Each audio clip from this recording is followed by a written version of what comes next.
وكن راضيا لا تسخطن لشدة، كما الشوك لا يعطي الرحيق ولا العنب.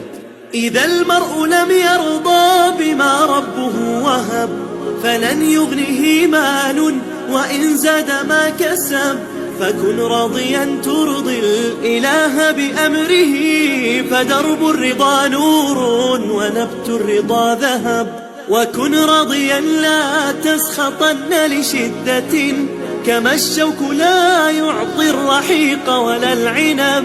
وكن راضيا لا تسخطن لشدة، كما الشوك لا يعطي الرحيق ولا العنب. ظن في الإله وشكره، فتلك معاني الخير خط بها الأدب.